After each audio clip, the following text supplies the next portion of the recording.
Pues muchas gracias, Melina. Y reconozco que para mí es una auténtica satisfacción estar aquí por múltiples motivos y sobre todo estar aquí hoy en las circunstancias, en la coyuntura en la que nos encontramos, porque yo fui uno de los lectores, de los ávidos lectores del diario de sesiones del Senado, en el que, entre otras personas, en aquella famosa comisión compareció Pere Auriol, entre otras cosas para reclamar la necesidad, la importancia, el interés, lo que de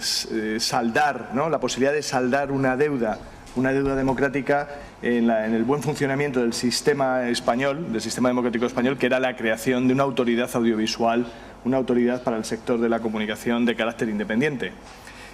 Tan ávido lector fui que yo me lo creí y de hecho participé de forma muy activa ya en aquellos años, a principios de los 90,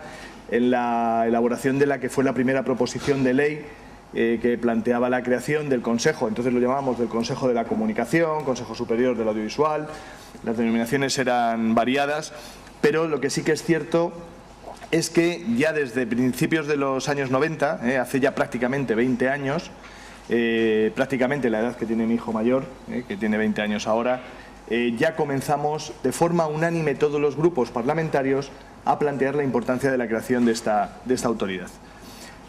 Por fin, ahora, en estas fechas, ha llegado al Parlamento español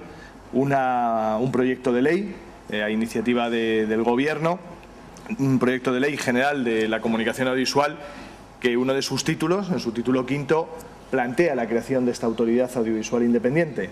Esperemos que, a diferencia de pasadas legislaturas, ya hemos tenido experiencias frustradas y por lo tanto desgraciadas en la historia del parlamentarismo español, de que este tipo de iniciativas no se mueran en la ponencia parlamentaria, y yo hago votos, ese es mi deseo y mi confianza en el papel de las instituciones y en el Parlamento español, de que por esta vez esta ley y la creación de esta autoridad audiovisual independiente efectivamente llegue al diario oficial, al boletín oficial del Estado. Yo he preparado una presentación que, si me lo permiten, no la vean como un pase de diapositivas, de slides, no, es un film, es una película, entre otras cosas porque tiene demasiados fotogramas y va a pasar relativamente deprisa, pero mi ánimo sobre todo era que quedase en poder, en manos de los participantes en esta jornada. Yo lo que sí que querría es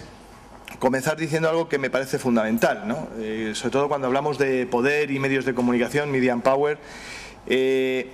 Yo, si me lo permiten, voy a pasar a un ámbito no teórico, sino a una coyuntura muy concreta, como es la española, es el caso español, el Spanish Case, que yo creo que es un momento idóneo para plantear cómo un país como España, miembro de la Unión Europea, uno de sus 27 Estados miembros, y que al día de hoy es el único Estado miembro de la Unión Europea que carece de una autoridad audiovisual independiente, que padece, para perjuicio del conjunto de los actores del sector audiovisual, comenzando por los operadores de televisión públicos, privados, que arriesgan su dinero, sus inversiones en este sector, los anunciantes, los telespectadores, los usuarios, los ciudadanos en su conjunto, padecemos una situación de fortísima dispersión normativa y que esperamos que con esta Ley General de la Comunicación Audiovisual se venga a resolver. Y nos encontramos con una situación, como decía, que es paradójica, porque a veces pensamos que las cosas son de toda la vida, y efectivamente la televisión es de todas nuestras vidas. Yo tengo 46 años. Si hubiera nacido unos pocos años antes, en vez de haber nacido en el año 63, hubiera nacido en el año 1956, escasamente unos pocos años antes, efectivamente la televisión en España sería toda mi vida. La televisión en España tiene escasamente 53, 54 años, y pensamos que es algo que ha existido históricamente, que no ha tenido principio y ha sido consustancial a la historia de nuestras sociedades. Y esto no es así. Igual que otros medios, como por ejemplo Internet, yo cuando acabé la carrera, hace ahora escasamente 25 o 30 años, tampoco existía Internet, y hoy nos parece un elemento consustancial, imprescindible para nuestras vidas. Estamos, por lo tanto, ante un sector tremendamente dinámico y que es capaz de insertarse en el cotidiano, en lo cotidiano de nuestro devenir diario. Y en el caso español, fíjense que las primeras emisiones de televisión española fueron el 28 de octubre del 56 y a partir de ahí, como hito relevante, pues tenemos no solo ya la aprobación de la Constitución Española del 78, sino que tras ella, en el año 80, el Estatuto de la Radio y la Televisión, que sigue vigente hasta el día de hoy, de forma parcial, pero que sigue vigente al día de hoy. La pluralidad en el sistema y, por lo tanto, la posibilidad de introducir cierto debate y presencia más amplia de medios en este entorno tan relevante socialmente como es la televisión, aparece en el año 83 con la aprobación de la Ley de Terceros Canales de las televisiones autonómicas, en el año 88 con la aprobación de la Ley de Televisión Privada, en el año 95 las televisiones locales, también las de telecomunicaciones por cable. Ya en el 97, en aquel contexto que se conoció en España como el de la guerra digital y que provocó, entre otras cosas, un fortísimo endeudamiento y encarecimiento de los contenidos audiovisuales en nuestro país a resultas de la pelea entre las dos grandes plataformas de televisión por satélite con acceso condicional, canal satélite y vía digital. Y en el año 97 nos encontramos con un hito que es importante, que es la aprobación a través de una disposición adicional, 44ª, y gracias a unas enmiendas introducidas en el trámite del Senado. El Senado es muy importante en el sistema parlamentario español y es capaz de introducir importantísimas novedades legislativas, y de hecho la paternidad de la radio y la televisión digital en España se encuentra en esta casa, en esta Cámara.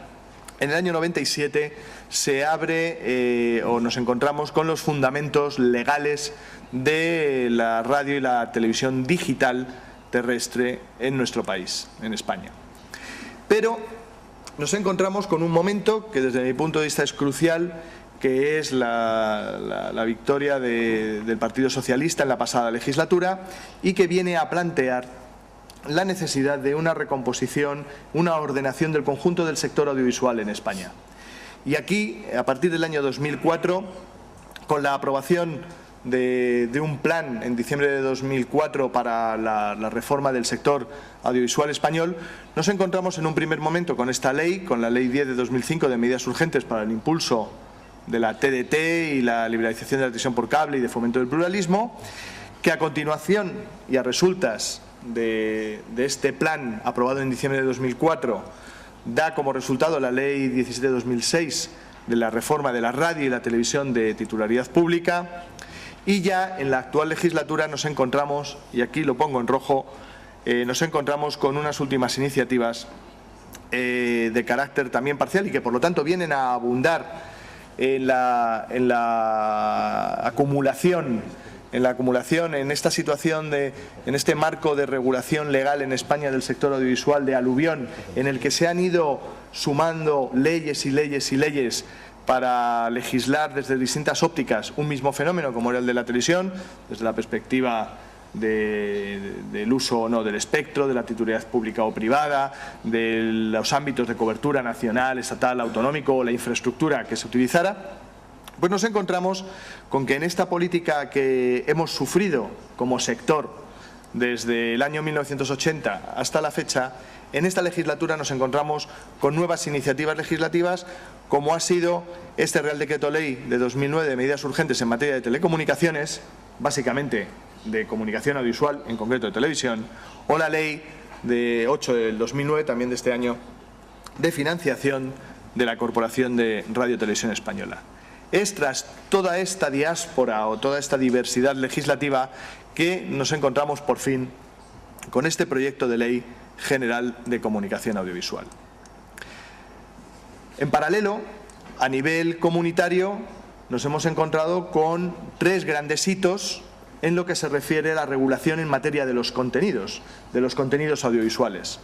En primer lugar, la Directiva del 89, 552, la que conocimos desde su nacimiento como la Directiva de Televisión sin Fronteras, que en España se transpuso como la Ley 2594. Tras la modificación de la Directiva de Televisión sin Fronteras en el año 97, esta ley en España se convirtió en la Ley 22 del 99 y al día de hoy nos encontramos con la directiva de finales de 2007, de diciembre de 2007, sobre contenidos, sobre servicios audiovisuales también sin fronteras. Si me permiten, me voy a parar, para no ser muy extenso y aunque dejemos 20 diapositivas entre medias,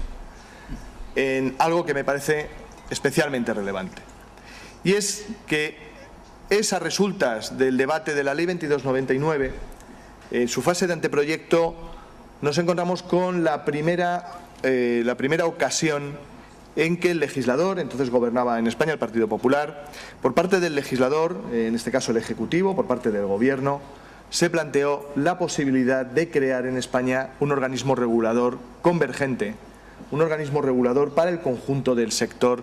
audiovisual y de las telecomunicaciones. Esto es para el sector de la comunicación en su conjunto.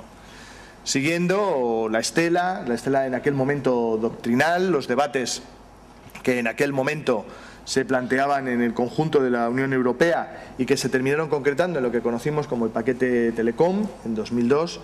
que era el de intentar dotarnos de una visión de conjunto para un sector que era previsible que se fuera acercando no solo en el uso de las infraestructuras, no solo en la disponibilidad de los servicios audiovisuales y, por lo tanto, esa situación que luego conocimos como de convergencia y que en el caso, por ejemplo, de Ofcom se terminó traduciendo en la Communications Act británica, que dio lugar a la creación de Ofcom como fusión de Oftel, la Autoridad de la Televisión, la Autoridad de la Radio, etcétera, o como en otros países, como en Italia, en Austria, al día de hoy ya en Eslovaquia, o el debate que actualmente se está dando respecto del otro gran modelo que tradicionalmente se ha venido a manejar, que era el francés, el del Consejo Superior Audiovisual, y que al día de hoy es un debate vivo en la República Francesa, el de la tendencia o la posibilidad de llegar a converger el solvente y querido Consejo Superior de Audiovisual francés como referente de un determinado modelo de autoridad independiente para este sector con la autoridad independiente para el sector de las telecomunicaciones, ARCEP. Por lo tanto, estamos en un contexto global en el conjunto de la Unión Europea, y no solo en la Unión Europea, sino a nivel mundial, y ahí tenemos los ejemplos de Australia, Nueva Zelanda, Estados Unidos o Canadá, que también han ido en ese sentido de tender hacia un ámbito no solo de análisis de una nueva realidad, que es la de la disponibilidad de los servicios audiovisuales, de los medios de comunicación, a través de todas las infraestructuras, a través de todos los dispositivos, en una realidad que al día de hoy ya es una realidad convergente, el trasladarlo también al ámbito regulatorio, al ámbito de los marcos jurídicos y a partir de ahí legislar no por detrás o no solo por detrás de los acontecimientos, de la realidad que nos rodea, sino también el legislar con una perspectiva clara de futuro. Y así, tras este primer intento frustrado que nos encontramos en el texto de anteproyecto de la que luego fue la Ley 22 del 99 y que no llegó a reflejarse la propuesta de organismo regulador convergente en el proyecto de ley que se terminó remitiendo a las Cortes, hoy nos encontramos con un nuevo reto legislativo, y es la Directiva 2007/65 de contenidos audiovisuales sin fronteras. Esta directiva,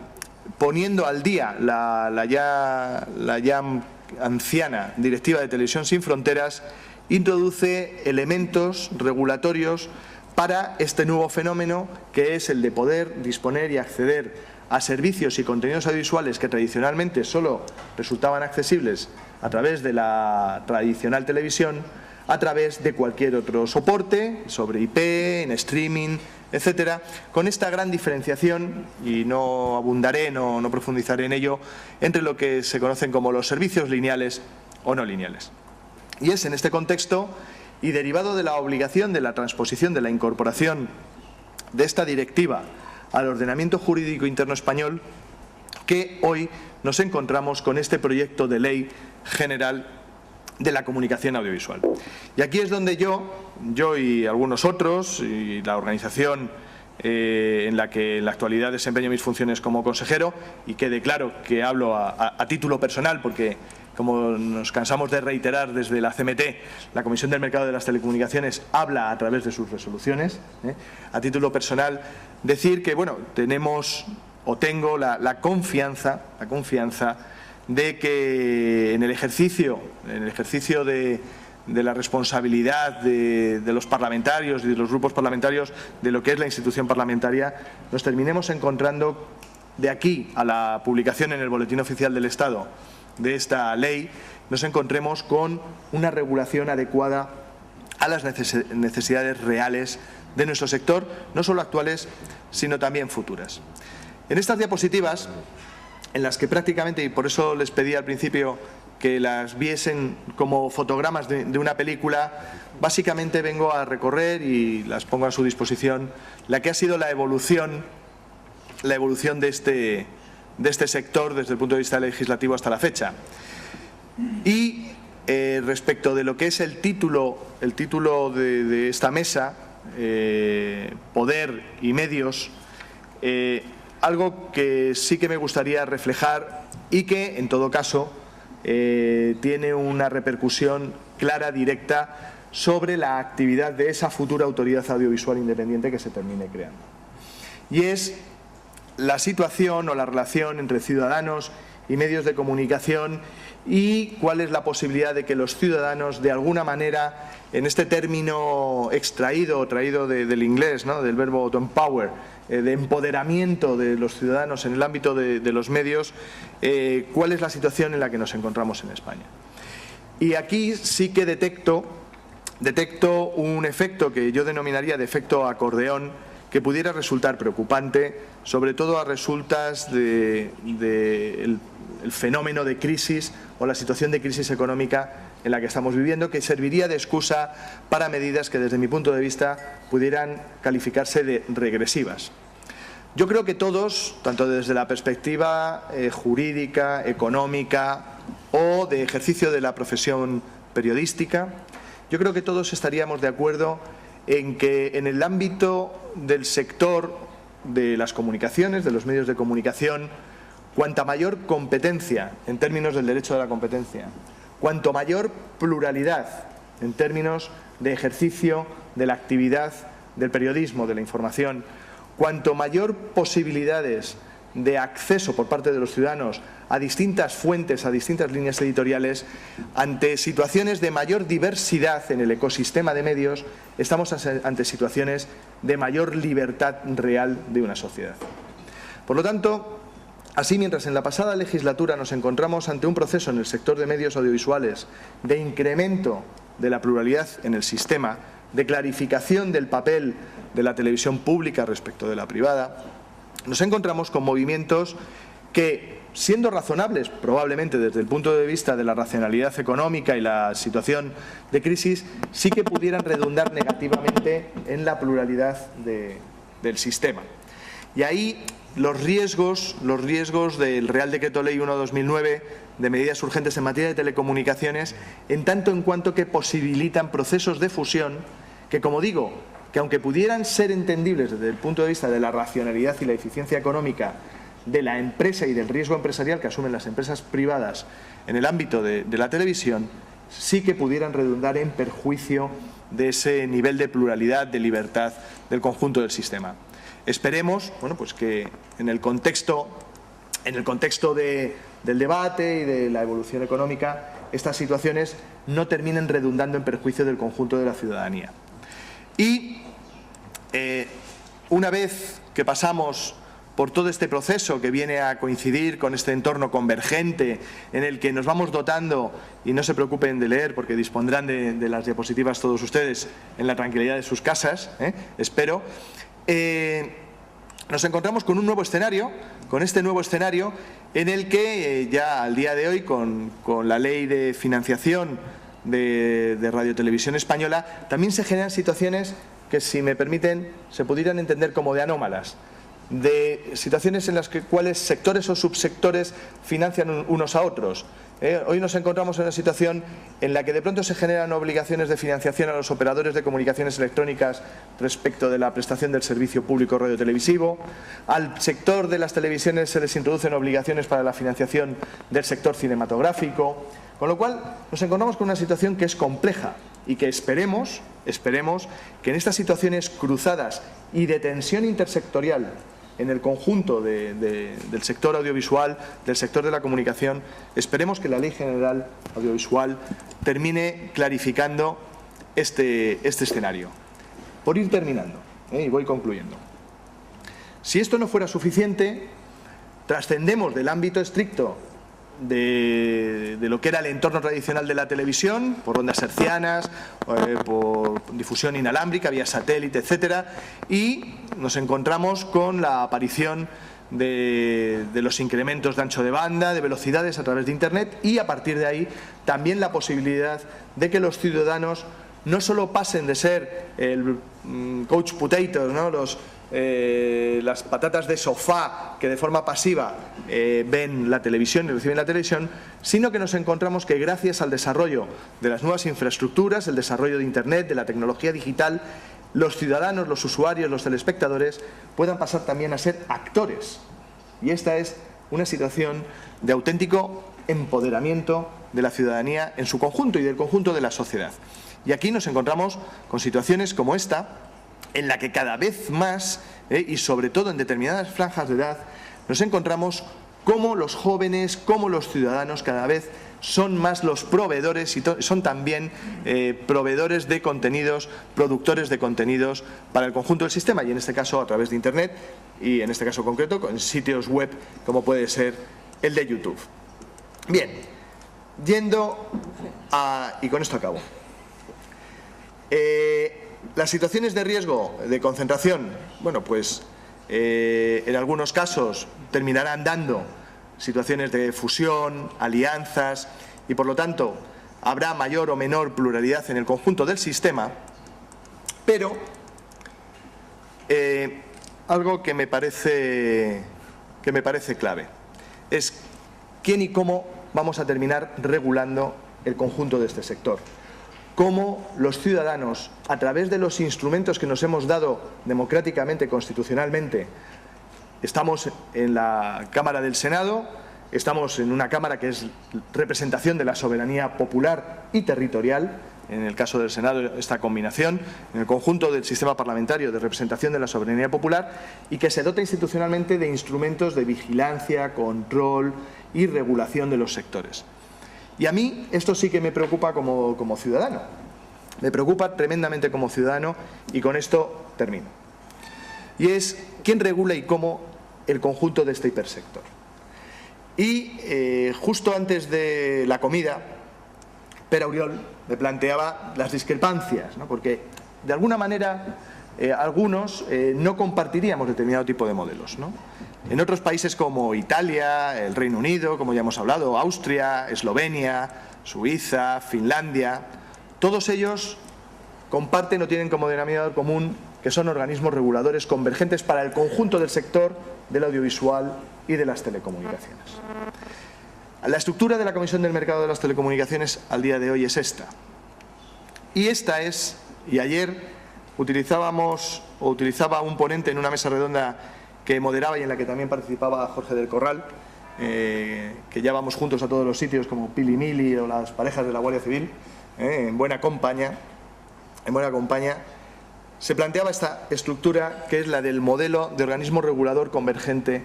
que planteamos para nuestro país y que esperamos, y tenemos algunos la confianza de que termine de alguna manera representando el consenso del conjunto del sector de las comunicaciones en España. Y como verán,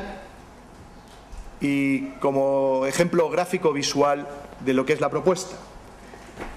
hay algo que es evidente. En el sector de las telecomunicaciones como mercado hablamos de la competencia y hablamos de la regulación de la competencia. Cuando hablamos del sector del audiovisual, de los medios de comunicación, estamos hablando de derechos fundamentales. Estamos hablando de derechos ciudadanos. Estamos hablando de la defensa de derechos como los de la infancia y la juventud, estamos hablando de la pluralidad, estamos hablando por ejemplo, del ejercicio de los derechos de acceso a los medios de comunicación públicos. Es por ello que el planteamiento es sencillo.